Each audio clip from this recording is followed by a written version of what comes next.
Hi folks, Doc here. The weather is apparently about to take a crap on us again. It's gonna get cold and freezing, rainy and snowy and miserable and ugh. So the video that I was planning on shooting tomorrow, I guess I'm shooting today. In fact, this has been an exercise in plans taking a dive. I started stripping down MULE according to the project plan, and shot a video of stripping it down, shot a bunch of video of it. I had my boys here working with me. And as I was importing the video into my computer and looking over the segments and sequences, I kind of looked at it and went, ugh, not working for me. Not working for me at all. So, basically, we're just going to go ahead and skip the better part of the strip down, because all that really involved was taking out the engine, taking out the transaxle, taking a bunch of the goodies off, and rendering it basically a carcass of its former self.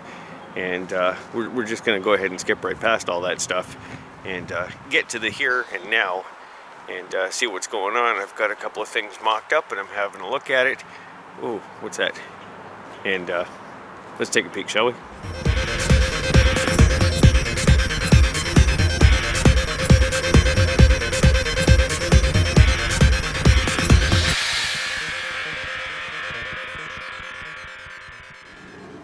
Okay, so the first thing we see, deliberately avoiding the back end of the tractor for the moment, is that the Vanguard is nestled in under the hood. Plenty of space for that. And I have precisely one bolt holding that thing in place just to keep the motor from shifting and, potentially damaging something while I'm moving things around. The other thing that you can see is I've taken those 22/11/8 Carlisle knobbies off the front, and I've replaced them with the tires that I had on MULE 2, and they're 19/7/8, and they're Chinese something or others, and I mounted them on the old 8-inch by, oh god, what is it, 3.5 or 4-inch trailer rims that I had on MULE before with the smaller X-Tracks. And these tires actually appear a little bit narrower in profile because these rims are narrower than the factory John Deere rims that were on MULE 2. So that's given me a bit of a narrower profile. It's going to allow them to bite and steer a little bit better, and the smaller tires in general are going to improve the steering on this thing, because my turning radius was really starting to suck with those big meats on there. So that's what we've done to the front end. And again, we're basically just in mock-up. I think I've decided that I'm going to keep the beefy front axle. It's a little bit heavier than I'd like, but it's certainly bulletproof. It's not going to go anywhere. It's not going to break. There's not a thing I can do to this thing on the trails that's going to hurt that front end. Now, moving backwards. Oh, look at that. Those are the rear fenders off a Yanmar compact tractor. Those of you that have been into my really old videos know that I have a Yanmar compact tractor. It's a 135D. The transmission was trashed. I had a hard time finding parts and ultimately decided, dang it, pieces are going into other projects. So, as you're aware, the front tires on Commando came off of that tractor, and I'm very strongly considering using the rear fenders on MULE here. Kind of like the look. Now, you can ignore the 2x4s that are in there. The problem that I have with the fenders at the moment is they're a little bit too narrow for the seat to go full down, which is kind of annoying and disturbing to me because I wanted the seat right down on the tunnel to bring the center of gravity down a little bit. So I may end up spreading the fenders a little bit, or I don't know, cutting them out and boxing them or something. I'm not really sure. I'd like to get the seat down that remaining 3.5 inches to bring the center of gravity down.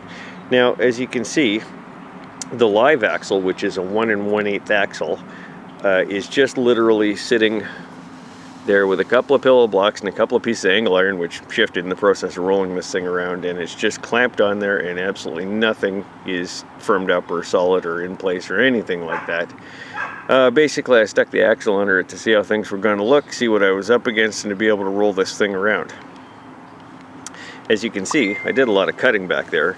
And, I've taken out most of the transaxle bracing and stuff that I have. I still have a cross member in there, as you can see, and the two lower transaxle support members that are still going to come out. I just haven't reached that point yet. So just to give you an idea, there's the rear structure that I cut out. and the gusset plate for the transaxle, and the cross member that was back there, this really beefy 2-inch square by what, 3/16 wall thickness, pretty heavy duty. Anyways, yep, that's the whole rear bumper and framing assembly that I hacked out, along with the brake caliper bracket. So that goes bye-byes. Incidentally, looking at the frame, the tunnel stamping is 16, maybe 14 gauge. I want to say 16. And once I started cutting out framework and I had this thing up on jack stands and I'm moving around, I saw a fair bit of twist starting to occur, and it's certainly understandable, how it was the first 3 transaxles in this thing killed themselves before I made all the bracing. A lot of frame twist. That's obviously going to be a lot less of a concern with a 700 transmission and a live axle, although by the time everything is said and done, I'm probably going to wind up redoing some cross members in there just to protect the transmission. When I decided just for kicks and giggles to hang the fenders, I had 2 bolt holes that lined up perfectly. That was beautiful. But as you can see right there, the temporary brackets are hitting the front edge of where the fender inner bracket comes down, and that's preventing me from putting the axle into its final position. So final position for the axle will be about 2 inches forward of where it is, which of course is going to change the spacing from the tire into the fender well. I kind of like the look I'm getting here, but it's going to roll the tire forward about 2 inches. And when I was playing around in Mockup in the shop, I kind of liked the look it gave me. Instead of having the tire centered in the wheel well, so to speak, it brought them forward a little bit, and kind of gave it a zoomier look, if you know what I mean. So we'll just go ahead and take a quick little walk around this thing. I really like the grab handles on the fenders. That's going to be helpful on some off-camber weird trail ride stuff. I think I've decided to keep the winch too. It does add a little weight, does add a little bit of complexity, but damn it, it's an off-roader. Gotta have a winch.